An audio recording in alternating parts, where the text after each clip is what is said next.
et bienvenue dans les podcasts de l'Union des photographes professionnels. On accueille aujourd'hui Serge Deleu qui expose à la Maison des photographes son travail sur la ville de Saint-Denis au Sénégal. Bonjour Serge. Saint-Louis, c'est Saint-Louis de la Réunion. Saint-Louis, pas Saint-Denis, mais oui, tu as raison, pas Saint-Denis au Saint-Louis de Sénégal, la Réunion. Saint-Louis. Bonjour Arnaud. Alors, Serge, photographe professionnel depuis de nombreuses années, Serge a été et reste engagé dans la vie de notre organisation, 2 fois président, 2001-2002 et entre 2015 et 2017. Serge Deleu s'est occupé, entre autres, activement de la vente de la rue du Faubourg Saint-Martin et de l'achat des nouveaux locaux du 11 rue de Belzins, dans le 10e arrondissement, où nous sommes actuellement. Serge, revenons sur ton parcours. Tu commences la photographie côté gélatine, puisque tu vas au départ travailler chez Agfa Gevert, la célèbre marque de pellicules, à la fabrication de surfaces sensibles. Tu peux nous en dire plus sur ce début? Alors on dit pas Gevart, on dit Gevart. Gevart, c'est ça. C'est une boîte belge. Si tu veux, au départ, Gevart était une boîte qui était installée à Anvers, donc au nord de la Belgique, et qui fabriquait des films, etc., et qui a fusionné avec Agfa, qui est une boîte allemande qui est installée à Düsseldorf, Mhm. et qui fait partie du groupe Bayer. Et voilà, donc ils se sont regroupés, je pense, je ne sais pas, vers les années 50, un truc comme ça, je ne sais pas exactement. Je ne sais pas D'accord. exactement quand, mais enfin voilà. Et donc, il y avait une usine tout près de chez moi, à Pont-à-Marc, qui fabriquait notamment du film radio et du papier pour les photocopies, à l'époque où les photocopies étaient faites à partir de surfaces sensibles. Mhm. Et voilà, et puis un jour, donc voilà, j'avais raté toutes mes études parce que j'étais nul à l'école, je m'ennuyais profondément. Je n'ai même pas mon bac, c'est pour ça que je suis photographe d'ailleurs. Et donc, et tant mieux. Et, et, euh, donc, un jour, je passe devant cette usine. Voilà, je revenais d'armée, encore, je ne suis pas resté très longtemps, et mon père venait de mourir. Enfin bon, je ne savais pas ce que j'allais faire, à part que je Mhm. voulais travailler. Et puis, les études, voilà, vraiment, c'était pour moi affreux. D'accord. J'ai Ok. détesté l'école. J'ai Ouais. détesté l'école, mais vraiment, je ne D'accord. voulais que entrer dans la vie active. Donc, je n'ai aucun diplôme d'études supérieures, bien évidemment. Mhm. Et puis, je passe un jour en voiture devant cette usine dont j'ignorais l'existence. Et je me dis, tiens, ça m'intéresse. C'était un domaine évidemment totalement obscur dans tous les sens du terme. Et, et puis voilà, et puis j'ai postulé là. Et à l'époque, il était bien plus facile qu'aujourd'hui de trouver un boulot. Et j'ai été Mhm. engagé. Et donc, ça a été mes premiers pas dans la photo. Évidemment, vers l'âge de 16-17 ans, j'ai adoré la photo. J'ai acheté mon premier appareil, etc. Bon, je ne vais pas vous dire que je vais pas dire que j'ai acheté à 4 ans comme certains. Ça fait parfois un peu rire d'ailleurs. Mais 4 bon, ans, 4 ans, c'est tôt quand même. ouais, ça fait tôt. Ouais, je trouve aussi que ça fait un peu tôt, oui. Et donc, bon, moi, c'était vers 17 ans et c'était un Voigtlander à l'époque qui était des très bons Ouais. appareils. Et voilà, c'était mes premiers pas dans la photographie. Bon, évidemment, ce que je faisais, c'était assez nul. Mais bon, voilà, il faut bien démarrer. On a tous démarré à notre façon. Et donc, voilà, donc, pour moi, c'était un peu une prolongation de ce que j'aimais. Et Mhm. j'entrais un peu dans la vie professionnelle comme ça, sans trop savoir où je mettais les pieds. Mais j'y ai appris beaucoup, beaucoup de choses. Voilà, et J'imagine, ouais, j'imagine. fabriquer. Bon, d'abord, j'ai découvert comment on faisait des émissions photographiques, donc qui Ouais. sont faites à base de gélatine avec des sels d'argent qui sont photosensibles et qui sont couchés sur des surfaces qui peuvent être du film ou du papier pour faire donc des surfaces sensibles qui sont utilisées aussi bien dans les domaines médicaux, bureautiques et aussi bien sûr dans les prises de vue. Voilà. D'accord. Donc, je suis Ok, ok. resté là pendant 4 ans à peu près. Et au bout d'un certain temps, donc on y apprenait, il y avait des cours d'allemand, je m'étais inscrit aux cours d'allemand parce que ça m'intéressait. Donc Mhm. à l'école, j'avais fait latin, grec et anglais. Et donc, et puis voilà, à un moment, j'ai eu une opportunité de partir en Allemagne. J'ai vu une annonce dans un journal dans le cadre des échanges franco-allemands. Et donc, il y avait pour les jeunes professionnels, pour des gens qui avaient déjà travaillé, des échanges possibles et on partait, on signait pour 1 an pour partir en Allemagne et les Allemands venaient en France. Et c'était dans le cadre des échanges qui avaient été mis au point entre De Gaulle, bien avant quand même, Mhm. Mhm. et Adenauer. D'accord. Voilà. Ok. Et donc, voilà, j'ai été accepté. Et C'était avant Erasmus, alors? C'était avant Erasmus. C'était le début d'Erasmus. Je n'avais pas encore été voir l'auberge espagnole. Et puis, donc, oui, c'était, je ne sais pas dans quel cadre c'était, mais enfin voilà. Bon, et puis donc, ça constituait en 2 mois de stage intensif d'allemand dans un espèce de centre, un peu comme le centre universitaire au sud de Paris. Voilà, où on est Oui, logé, on a des cours toute la journée, etc. Et la cité universitaire, c'est ça que tu ouais, évoques, peut-être. Non, même pas, non? je ne sais pas quel était le niveau des gens en général, mais il y avait vraiment des gens de tous les pays, du monde entier. Et on était quelques centaines. Et d'ailleurs, il y a des gens qui écoutaient la musique jusqu'à pas d'heure, etc. C'était difficile de dormir. Mais enfin, voilà. Mais voilà. Et puis, au bout de 2 mois, le ministère du Travail était chargé de trouver un boulot pour chacun. Mhm. Et donc, on était 4 garçons et une douzaine de filles. Malheureusement, elles étaient assez, enfin, pas terribles. Enfin, nous non plus. Et puis donc il ne s'est rien passé. Si ce n'est qu'au bout de 2 mois, les filles avaient toutes du boulot et les garçons, il n'y en avait qu'un qui avait du boulot. Donc, D'accord, ok. donc, j'ai eu droit, comme les 2 autres, pardon, à 1 mois de plus Mhm. pour parfaire l'allemand. Et pour finir, on m'a trouvé un boulot dans un développement de E6. Ouais, Donc, dans le noir complet, ça ne m'a pas plu du tout. Moi, ce que je voulais, c'était travailler dans un studio photo. C'était vraiment d'accord. mon but. Et j'ai écrit à l'époque, parce qu'il n'y avait pas les ordinateurs, j'ai réussi à avoir une liste de photographes de com, de publicité, c'était ce qui m'intéressait, Mhm. en toute l'Allemagne. Et j'ai écrit 90 ou 95 lettres manuscrites à chacun. D'accord. Et j'ai eu. Je, je suis mauvais à l'école, mais je suis tenace dans la vie. Ouais, ouais. Et j'ai eu 2 réponses positives. Ouais. L'une, c'était un gros studio à Cologne, Mhm. où je suis allé. Il faisait aussi des grands agrandissements. Et puis l'autre, c'était à Düsseldorf. Et là, ça me plaisait encore plus. C'était un studio de photo publicitaire. D'accord, Et ok, ok.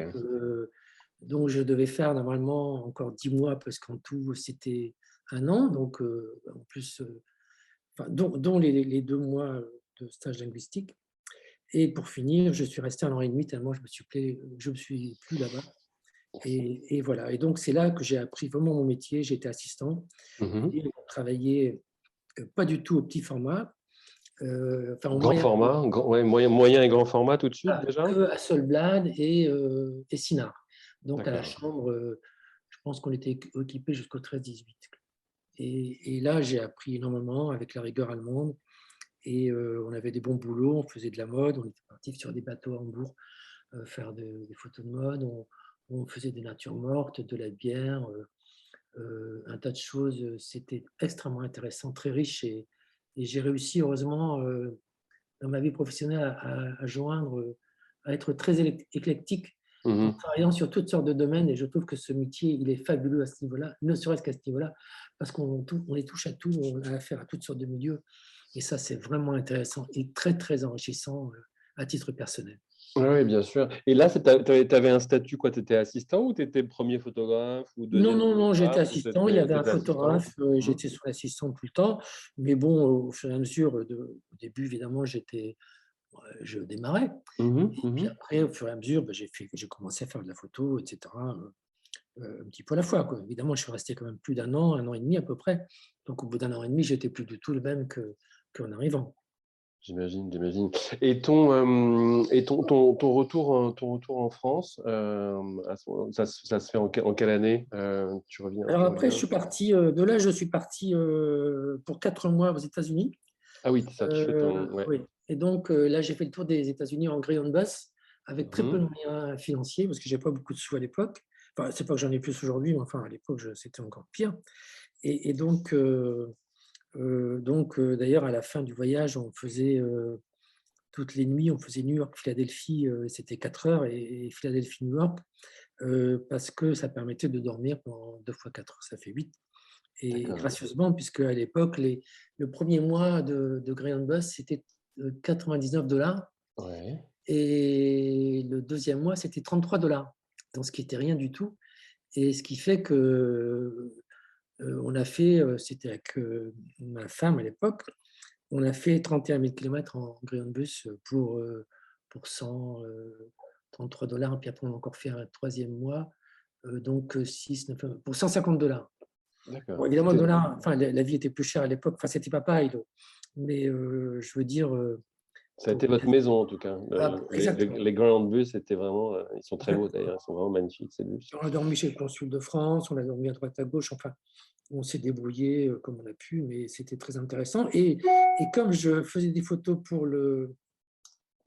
l'agence qui était liée au studio photo où j'avais travaillé, parce que le Ouais. père avait une agence une photothèque qui Mhm. s'appelait la CEFA, ZEFA.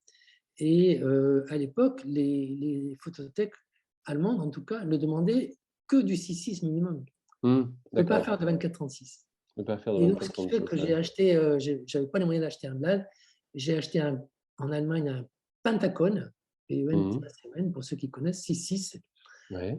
Et c'est avec ça que j'ai fait des photos aux États-Unis, que j'ai mises ensuite dans l'agence et qui m'ont en partie payé le voyage. Notamment une photo d'un 42e rue de New York que j'ai vendue une douzaine de fois. Voilà, donc, et après, je suis revenu en France Mhm. et j'ai su par des copains qu'un studio photo demandait, ils avaient un gros catalogue à faire et ils avaient besoin de quelqu'un. Donc, j'y suis allé, ils m'ont engagé pour un mois. Mhm. Et ça s'est tellement bien passé qu'ils m'ont demandé de rester. Et donc là, j'étais photographe évidemment attitré Ouais. et je suis resté pour finir presque 5 ans. D'accord, ok, Donc, ok. Et donc là, tu vas commencer à enchaîner des commandes pour des agences de communication ou autres. Et là, tu touches à tout de toute manière dans le studio. oui, oui, C'est vraiment oui, de la oui. nature morte aux bijoux, en passant par le culinaire. Entre autres, disons que oui, on travaillait un peu pour la VPC Mhm. et puis aussi pour d'autres clients. Enfin, bon, c'était assez varié déjà, c'était très intéressant. Et c'était un studio de création. Au départ, c'était un graphiste et un photographe qui s'étaient associés, qui avaient monté la boîte. Et ensuite, ils sont devenus agence de com en engageant un directeur d'agence de publicité. Et donc, la boîte a beaucoup gonflé. On a eu des très beaux boulots, des choses très intéressantes. Et puis un jour, ils ont décidé de se séparer. Ouais. Et comme moi, j'avais envie de... J'ai eu une chance inouïe parce que ils ont décidé de se séparer et celui qui restait, c'était le graphiste. Il ne voulait plus avoir de studio photo intégré. Et moi, je voulais m'installer. Et donc, je me suis installé et j'ai eu les boulots de l'agence. Donc, j'ai eu un démarrage, j'ai eu une chance inouïe parce que j'ai eu un démarrage relativement facile puisque Mhm. j'avais les mêmes boulots que je faisais en tant que salarié. Et, D'accord, ok. et j'ai cherché évidemment, j'ai prospecté dans toutes les agences, notamment de Lille. Et très vite, j'ai trouvé du boulot parce que d'abord, à l'époque, c'était beaucoup plus facile que maintenant. Mhm. Et puis bon, j'avais quand même un arriéré qui était pas trop mal, et donc ça marchait bien. Et puis, j'ai toujours été très, très, très minutieux, très méticuleux, et on m'appelait pour des boulots un peu délicats. Un peu Voilà, délicat, ouais, ouais, tout à fait. Et donc, tu avais ton book à l'époque voilà, c'est ça. que tu montrais. Et puis le fait que, voilà, que j'avais été en Allemagne, aux États-Unis, tout ça, Hmm, forcément, je ne veux pas dire ça a impressionné, mais presque, disons que c'était un peu flatteur bien pour sûr. moi. Et donc, forcément, puis en plus, bon, puis le boulot suivait, bien sûr, mais disons que voilà, c'était une autre époque aussi, bien sûr. Bien sûr. Mais voilà, Tu j'avais avais j'avais un quel petit type peu de à la fois client? T'avais quel type de client à ce moment-là? agence de com Agence de essentiellement, camp, essentiellement. D'accord. quelques Ok. clients directs. Mais disons que voilà, avec les années, j'avais accumulé je vais pas dire un certain savoir, c'est prétentieux, mais enfin, je Non, commençais non. L'expérience, oui. voilà, Savoir-faire, bien sûr. Ouais, l'expérience, voilà, c'est ça, on va dire l'expérience. Donc, ouais, bien sûr. donc ça a été, et puis la pub marchait bien.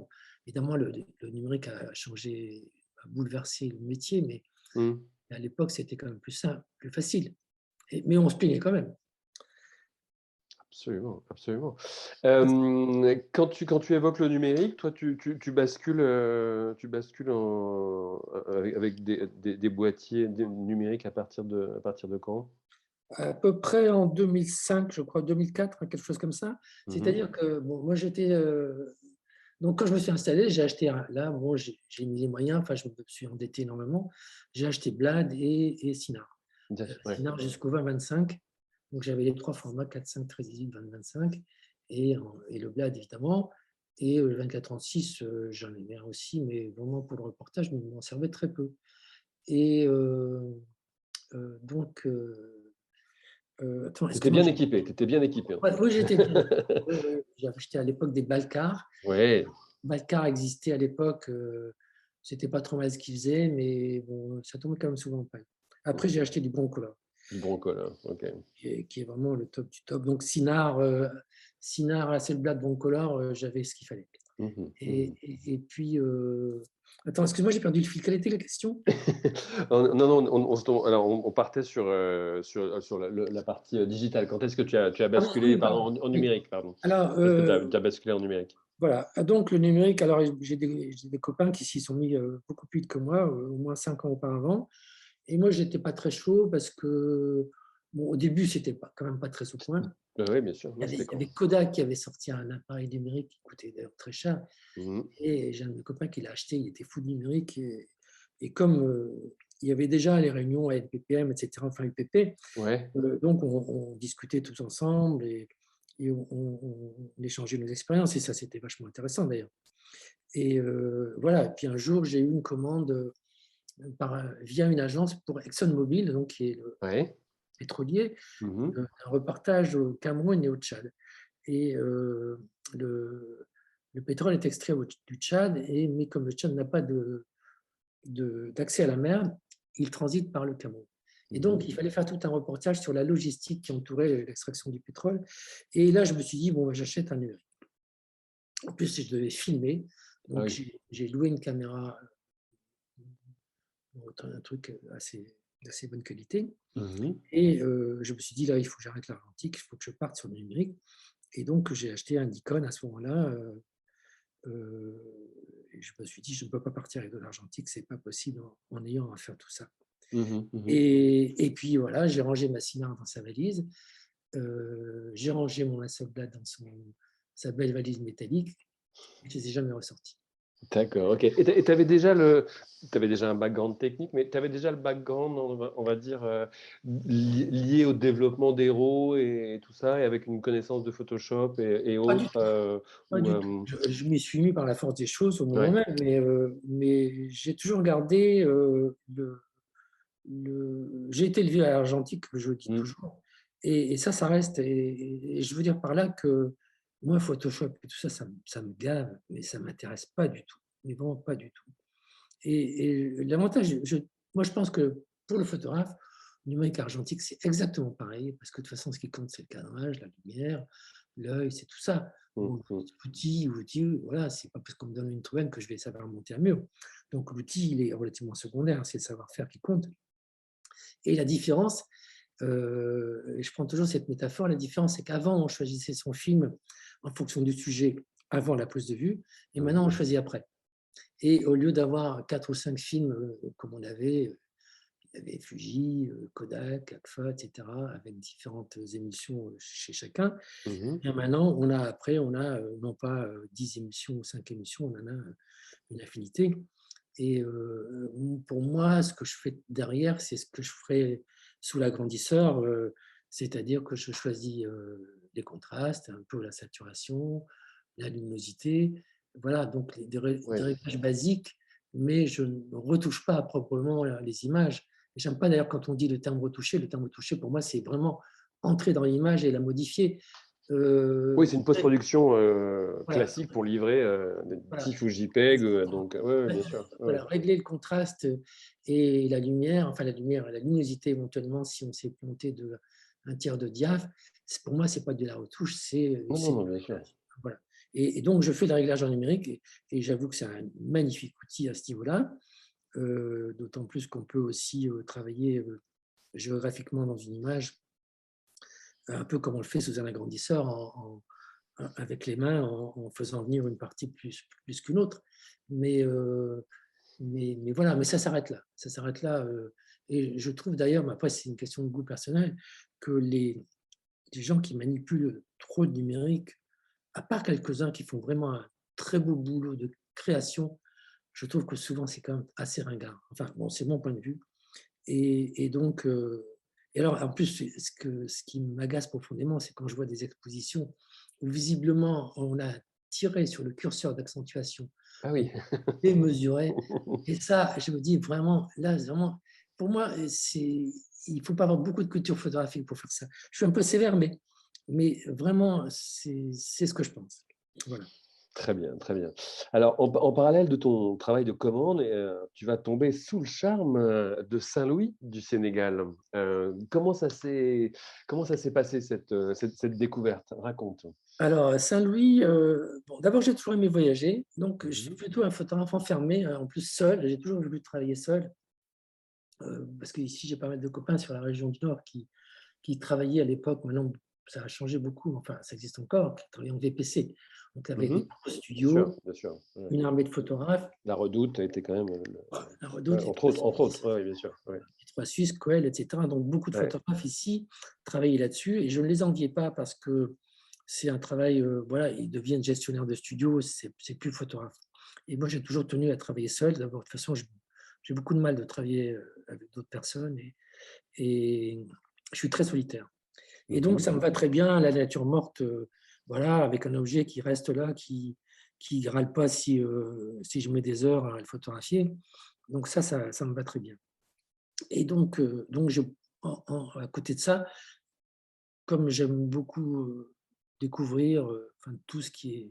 J'aimerais tellement avoir 3 vies, Mhm. bon, on n'en aura qu'une. On en a qu'une, Et, ouais. et il y a tellement de choses intéressantes dans le monde, c'est vraiment fabuleux. Et donc j'ai toujours aimé voyager. Et ça me changeait du studio, enfin voilà. Et ce qui s'est passé, c'est que donc j'ai fait pas mal de pays pour le plaisir, comme ça, et en même temps, je faisais des photos, bien sûr. Mhm. Et voilà que Mais Saint-Louis, hein, en tout cas, à Saint-Louis, c'est particulier, oui, semble-t-il, puisque Saint-Louis, tu vas y c'est retourner plusieurs fois. voilà, Saint-Louis, c'est particulier parce que mon cousin, qui est diplomate, a été nommé consul à Saint-Louis. Ouais. À l'époque, il y avait un consulat à Saint-Louis. Depuis, il a été fermé dans les années 2005 par là, Mhm. parce que la France a fait des économies et certains consulats ont été fermés. D'accord. Et voilà. Et donc, je me dis, tiens, enfin, il me propose d'aller le voir, et je lui dis, j'y vais. Donc, j'y vais et je découvre cette ville dont j'ignorais presque l'existence. Et Saint-Louis était une ville coloniale, puisque elle était créée par les Français, je crois, mais il y a quelques centaines d'années déjà, au moment où ils sont arrivés. Et elle est située à un endroit particulier, puisque c'est Embouchure. à Ouais. l'embouchure du fleuve Sénégal, Du Sénégal. Ouais. et notamment sur une île, puisqu'il y a un moment, sur quelques centaines de mètres, le Sénégal se divise en deux bras, donc un Mhm. très large et un autre assez petit. Et sur cette île, ils ont décidé de créer la capitale de l'Afrique occidentale française, donc c'est-à-dire les colonies de l'Afrique de l'Ouest. Et ils ont construit au XVIIIe siècle des bâtiments typiques avec des murs en brut très épais, des tuiles en terre cuite qui venaient de France, des arcades, des balcons un peu. Ça ressemble un petit peu à la Nouvelle-Orléans. Il y a un petit D'accord. côté de la Nouvelle-Orléans. Et voilà, c'est un peu comme Cuba aujourd'hui, ça a bien vieilli, ça a beaucoup de charme. Les traces du passé et le vieillissement amènent du charme. Bon, à côté de Mhm. ça, ils ont voilà, depuis que les Français sont partis, évidemment, les gens ont beaucoup moins de moyens, et puis pas forcément la même culture. Et donc, elle est un peu défigurée par des transformations qui se font à bon marché et pas toujours avec beaucoup de goût. Mhm. Mais Mais voilà, ça reste quand même avec énormément de charme, complètement. semble-t-il, quand on voit les photos. Voilà, il y a encore beaucoup de bâtiments qui sont très beaux. Et d'ailleurs, il y a des restaurations qui sont faites. Les Africains ont depuis longtemps pris conscience de l'intérêt, mais après, une question de moyens. Voilà. Bien sûr, bien sûr. D'autant plus que la ville a été classée, comme tu le dis, au patrimoine de l'UNESCO en Voilà. 2000, je crois. Ouais, exactement. Ouais, Voilà. ouais, ouais, Exactement. tout à fait. Donc, quand tu tu vas approcher Saint-Louis. Tu fais quoi? Tu déambules, tu Bah, te oui, promènes, oui, je déambule et puis mon cousin est resté 2 ans, 2, 3 ans. J'ai fait des amis dont je suis resté très proche. Mhm. Et puis j'y allais très régulièrement, d'autant plus on a décidé avec mon cousin d'acheter une maison. D'accord. Ah oui, bah, c'est Évidemment, concret. ouais, c'est concret. Et donc, une maison ancienne, coloniale, qui donne sur le fleuve Sénégal. Et Ouais. évidemment, je précise que les prix, c'est le centième de ce que ça coûte ici. Et donc, en plus, c'était en très, très mauvais état. Et on s'est amusé, enfin, entre guillemets, à la restaurer totalement. Donc, D'accord. moi, j'aime bien faire des restaurations, j'adore ça, les travaux, c'est un truc que je fais pas trop mal. Et donc, on a fait ça. Donc, j'y allais à peu près tous les 2, 3 mois pendant une bonne année. Mhm. Et ensuite, assez régulièrement, en moyenne une fois par an. Voilà. Et donc, j'ai fait des photos comme ça, en déambulant à Donc c'est droite. bien parce que en fait, en y allant plusieurs fois, as dépassé le stade du touriste, entre guillemets. Et Oui, c'est ce que je voulais te poser comme question, parce que c'est ça qui est difficile, c'est de se détacher du pittoresque et de s'arracher de la carte postale, non? oui, Pour ce complètement. Bien type sûr, oui, de série. oui, oui, c'est pas du tout ce que je voulais faire, bien sûr. Et puis, d'ailleurs, l'expo que je fais, elle n'est pas documentaire. Elle essaie de, c'est un point de vue simplement. C'est pas du tout, elle n'est pas du tout exhaustive sur la géographie ou l'architecture de Saint-Louis. Voilà, c'est en passant. C'est Voilà. en passant, ouais, ouais, tout à fait. Quand on voit les photos là qui défilent dans le podcast, on pourra à chaque fois qu'on les évoque, on aura les photos qui sont là en support. Donc, tu as beaucoup travaillé autour du fleuve. Euh, Il est emblématique, non? Il y a pas mal de. Complètement. De toute façon, Saint-Louis n'est pas une très grande ville. Il y a à peu près 250 000 habitants, effectivement, Mhm. mais en même temps, elle n'est pas gigantesque parce que la densité de population est très importante, surtout dans le quartier des pêcheurs. On se demande d'ailleurs comment ils font, parce que je suis toujours émerveillé de voir des gens qui sont d'ailleurs d'une très grande gentillesse, il faut le dire, et qui sortent d'une maison, voilà, une maison qui est faite de briques et de broc. Et on voit des femmes sublimes qui sortent en blanc, Ouais. immaculées. Ouais. Mhm. Elles sortent d'un- voilà, d'un quartier où il y a des ordures partout, etc. Et d'une maison qui a tout sauf les normes occidentales. Et elles sortent comme des princesses. Et ça m'a toujours émerveillé. Je me dis, mais comment elles font? Les Africains sont incroyables parce qu'ils sont hyper débrouillards. Avec peu, ils font vraiment beaucoup de choses avec peu. Et c'est vraiment une très belle forme d'intelligence. Et dans les quelques portraits que tu vas exposer, il y a en effet beaucoup de fierté dans ton Oui. approche, et puis tu les as photographiés aussi comme ça, donc on va retrouver ça dans l'expo. Toi qui es habitué au moyen format, là tu étais au 24-36, c'est ça, Oui, oui, oui, principalement. oui, oui.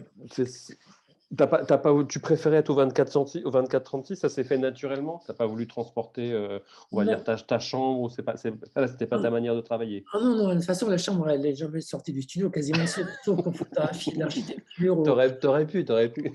Non, non, non, non, parce que de toute façon, on ne ferait pas du tout les mêmes photos, bien sûr. Oui, oui, oui, bien sûr. Mais, Ouais. mais non, parce que de toute façon, même le moyen format, je l'ai abandonné depuis que je suis au numérique. Oui.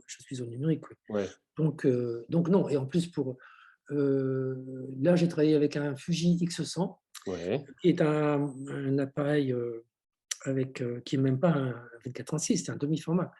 Et par contre, il a un capteur qui est excellent. Mhm. Et il est très discret. Bon, parce que évidemment, il ne s'agit pas de sortir la grosse artillerie, et Non. il faut au contraire être très discret. Et puis voilà, quoi. On ne ferait pas les mêmes photos de toute façon avec du gros matériel qu'avec un matériel relativement discret. Et Bien donc j'ai sûr. fait ça comme ça, voilà, toujours très rapidement, sans grande préparation. Et puis tu as pas mal travaillé quand même, sur les lumières aussi, que ça soit lumière de jour ou lumière ces lumières entre chien et loup. On Ouais, sent que la lumière, le début de la nuit, le ouais, néon, tout ça, les lumières inactiniques, ou le sodium, tout ça, ouais, j'aime ça beaucoup. t'inspire? Oui, oui, j'aime beaucoup. Alors, en plus, il faut dire que le numérique est fabuleux à ce niveau-là, parce qu'en Ouais. argentique, Dieu sait si on s'arrachait les cheveux quand on avait des mélanges de température, de couleurs, alors que le numérique, il encaisse tout. Ouais. Et on peut travailler en basse lumière, chose qu'on ne pouvait pas faire du tout en argentique. Parce qu'en argentique, si on voulait être très rigoureux et garder toujours la neutralité, on devait ajouter des filtres et des filtres et des filtres. Et plus on ajoutait de filtres, plus on devait exposer longtemps. Et après, on se retrouvait avec des couleurs qui viraient du fait de la longueur de l'exposition. Enfin, c'était un total cercle vicieux. Et le numérique là-dessus, c'est fabuleux. Ouais, ouais, complètement, complètement. Bon, bah, très bien, le temps avance. On va évoquer évidemment l'Union des photographes professionnels. Quand tu es président, au début des années 2000, l'Union des photographes créateurs, l'UPC, compte environ 1400 adhérents. C'est aussi l'achat du 121 rue Vieille du Temple, dans le 4e arrondissement de Paris. C'est Ouais, la fameuse maison des ouais. photographes. Là, on a fait une affaire d'or. Là, oui, ça c'était, oui, ça j'imagine c'était un beau projet et Ouais, je suis puis très fier de ça parce qu'aujourd'hui encore, on en euh, parle, non? Je crois, c'est assez mythique quand même, me semble-t-il. c'est-à-dire qu'aujourd'hui encore, je pense qu'aujourd'hui encore, on peut se dire qu'est-ce qu'on a bien fait, parce que si on était encore en location, Oui. comme ça aurait été très probable si on n'avait pas eu cette idée à cette époque-là, Mmh. on n'aurait pas du tout eu les mêmes moyens qu'aujourd'hui, la même structure, et je pense La même et indépendance la même surtout. indépendance. Ouais. Et je pense qu'on peut dire que vraiment ça a été très, très fédérateur et constructif, pardon, Mmh. de l'UPP au niveau pratique. Et ça, je suis vraiment ravi d'avoir fait ça à l'époque. C'était bon. Et ça s'est fait tout à fait par hasard, d'ailleurs. Très Ouais. bêtement. Parce Oui, que parce que sinon, avant, oui, c'est ça, parce que vous étiez déjà à Revieille du Temple, c'est on ça? était rue du Temple au 121, donc 120. un tout Mmh. petit peu plus bas. On était en location. Mmh. Et c'était Jean-Louis Bleclenet qui était le président et moi j'étais son secrétaire général. Et j'ai adoré cette période d'ailleurs parce que Jean-Louis c'est quelqu'un que j'apprécie beaucoup et voilà, on s'entendait très bien. Et moi je venais de Lille à une réunion, c'était toujours le soir et je reviens en voiture le soir et il m'est arrivé une fois ou deux de m'endormir sur l'autoroute d'ailleurs parce qu'on terminait les réunions puis après j'avais encore 2 heures de route. Ouais, Et bon, c'était comme ça parce qu'il n'y avait plus de train à cette époque-là, enfin ouais. à cette heure-là, À pardon. cette heure-là, ouais, ouais. Voilà. Et donc, en passant, je vois une vitrine, sur une vitrine à vendre. Et je me dis, tiens, moi, j'ai plutôt un tempérament de, de propriétaire. Et je me dis, tiens, ce serait vachement bien pour nous, etc. Mais je me dis, bon, c'est pas possible, ça. On ne pourra Mmh. jamais, c'est impossible. Et à l'époque, on était locataire avec le GNPP. GNPP, c'est Voilà. ça. On Mmh. était donc à 50-50 en location, on partageait tout. Et, euh, et je vois ça, et puis le lendemain, je prends le numéro, le lendemain, j'appelle l'agence et je me dis, bon, de toute façon, ça va être un budget impossible, c'est pas possible. Pour nous, voilà. Et elle m'annonce à peu près, l'agence m'annonce à peu près 400 000 euros, un truc comme ça. Mmh. Je me suis dit, tiens, ça me paraît pas très cher. Et je prends rendez-vous pour visiter. Et je visite et je suis complètement emballé. Et je me dis, dans le fond, peut-être on peut y arriver. Donc, j'appelle Louis Laurent, qui était, qui était à Rennes, photographe à Rennes. Il était le président du GPP. Et Louis, je ne le connaissais que par téléphone. Et je lui dis, écoute, Louis, il faut que tu viennes. Il y a sûrement un coup à faire. Il faut que tu viennes, il faut qu'on décide. Et j'appelle aussi Marc Béranger. J'appelle Bernard Escapez, enfin, un peu les piliers Mmh. de Mmh. l'époque. Parce que, bon, évidemment, c'est une décision qu'on devait prendre ensemble. Bien sûr. Et Jean-Louis Buclenet, bien sûr, il était là. Et voilà, donc je organise une deuxième visite, on visite tous et on est tous complètement emballés. Et on commence à rêver, et puis voilà, donc je fais une proposition de baisse de prix. Et contrairement à ce que je croyais, l'agence dit, écoutez, je vais transmettre au propriétaire, alors que je pensais qu'elle allait dire, non, écoutez, vous n'y pensez pas, vous rêvez. Et le propriétaire répond que, ben voilà, il faut faire un petit effort. Et on a fait un petit effort. et on l'a eu. Et ça, c'est quand même un truc de fou parce qu'aujourd'hui, rue Vieille du Temple, ça vaut une fortune. Et en plus, dans le Marais, ou enfin dans tout Paris, en général, un bien qui est à son prix, il part en une journée. Et là, ça a duré, je sais pas, une quinzaine de jours pour faire tout ça. Et donc, pour finir, on réussit à l'avoir. Et évidemment, il y avait des travaux. Ben, on l'a eu à peu près pour 300 000, c'était en francs à l'époque, mais environ 300 000 en euros. Ouais. Et on a fait à peu près 50 000 euros de travaux, voilà, que j'ai suivi aussi à ce moment-là. Et puis, et je m'étais dit d'ailleurs à l'époque, je sentais que ça allait être une bonne affaire, mais je ne savais même pas que c'était à ce point-là. Je m'étais dit, s'ils n'en veulent pas, moi je vais l'acheter pour moi. Je vais m'endetter. Et voilà, aujourd'hui je serais riche. Enfin, bon, mais je préfère être photographe. Parce que photographe riche, ça n'existe pas. Mais Non. enfin, je préfère être photographe que riche. Et donc, oui, alors le truc de fou, c'est que quand ils ont vendu, d'abord, j'ai eu un peu les boules quand j'ai su qu'ils vendaient, mais c'était bon, c'était une nécessité parce que le GNPP voulait vendre. Mm. Ils ont acheté rue du Faubourg Saint-Martin, un lieu qui était.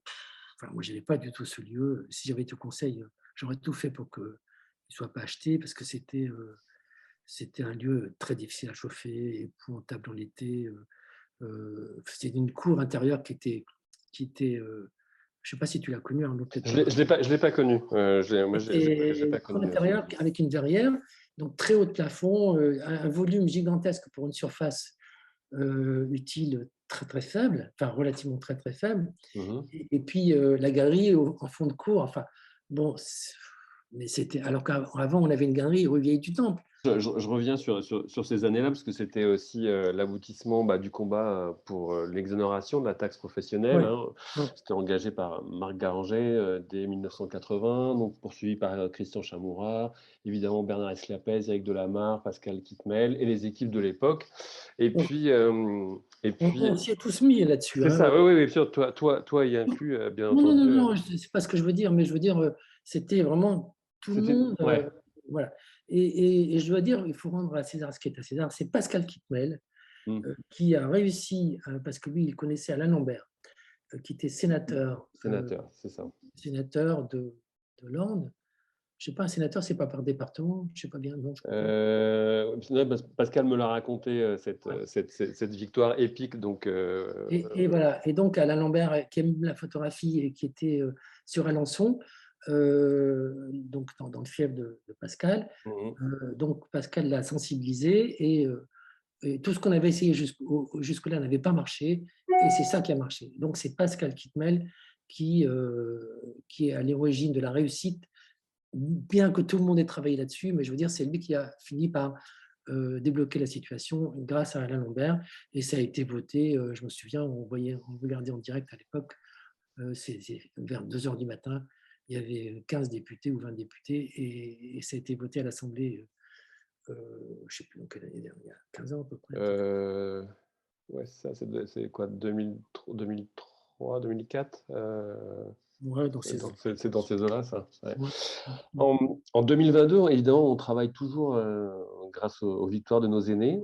Néanmoins, moi, j'ai l'impression que, et on est beaucoup à avoir ce sentiment, c'est que rien n'est acquis. La photographie demeure un métier fragile. On a des droits d'auteur à l'heure du numérique, c'est pas toujours évident. On a une remise en cause de la propriété de l'œuvre. La taxe professionnelle, dite CFE aujourd'hui, c'est pas toujours évident. J'ai l'impression que l'UPP est en cours de beaux jours devant elle, non? Tu crois pas? Absolument, oui, bien sûr. Bah oui, parce que le gros problème, c'est l'originalité. Mm. Évidemment, parce que voilà, nos diffuseurs jouent là-dessus en disant votre photo n'est pas originale et à partir du moment où on a le droit de vous la piller en toute légalité. Bon, c'est ça le problème de fond, il est là, effectivement, il n'est pas ailleurs. Une éducation aussi, une information auprès de différentes générations, notre jeune génération bien sûr, mais surtout auprès des diffuseurs, hein. Je crois que on continue là-dessus. Ouais, oui, sûrement. Enfin, de toute façon, chacun défend son beefsteak, Mm. mais c'est sûr que, voilà, après, c'est quand même compliqué parce que normalement, toutes les photos sont protégées. Oui. Bon, après, si je suis très honnête, je veux dire quand même qu'il y a des photos qui sont plus faciles à défendre que d'autres au niveau de la créativité et donc du côté auteur. Mmh. Évidemment, Marc Garanger, s'il était là, il me crierait dessus. Mmh, il ne serait pas En me d'accord, je dis pense. oui, ouais, ouais, mais Marc, je l'adorais. Marc, il a fait énormément, il a tellement donné, il était d'une générosité absolue. Humainement, c'était quelqu'un de formidable et j'ai été en partie élevé par lui. On n'a pas une énorme différence d'âge, mais je veux dire, voilà, il m'a beaucoup appris. Et puis c'est un exemple, Marc. Il nous manque, c'est sûr. Et lui, il disait, non, il faut céder sur rien, c'est du 100%, etc. Bon, c'est quand même plus difficile quand on fait une photo mais là, moi, déjà, je ne vais pas trop m'aventurer sur ce terrain parce que je vais me faire tirer à boulet rouge, mais je dois dire que, au fond de moi, je pense quand même qu'il y a des photos qui sont plus facilement défendables au titre de la notion d'auteur que d'autres. Voilà. Bon, on aura Voilà. l'occasion, peut-être dans une autre réunion dédiée spécialement à ça, d'avoir ce point de vue-là. En Parce tout que cas. cela dit, il y a quand même beaucoup de photos qui méritent tout à fait le statut, enfin, d'être considérées comme des photos originales et qui ne le sont pas parce que forcément, on a des gens en face de nous mercantiles qui veulent les acheter les moins chers possibles ou même les piller éventuellement. Ou les pieds, exactement. Voilà. Donc c'est pour ça qu'il faut rester ferme. Effectivement, j'ai peut-être tort de dire ça, il vaut mieux rester ferme sur la totalité, mais c'est parfois quand même plus facile que d'autres. Ou en tout cas, c'est parfois plus difficile, plus exactement. Merci Serge pour cette conversation. On retrouve ton travail donc sur les CIMES de la Maison des photographes jusqu'à fin mai et sur ton site internet www.sergedeleu.com. Alors, Serge, à merci Arnaud, en bientôt. tout cas, et merci à toi et merci à l'UPP de m'accueillir. Je suis très, très heureux de venir dans cette galerie exposée la semaine prochaine. Voilà. Merci beaucoup Serge. À très bientôt. À bientôt, au revoir.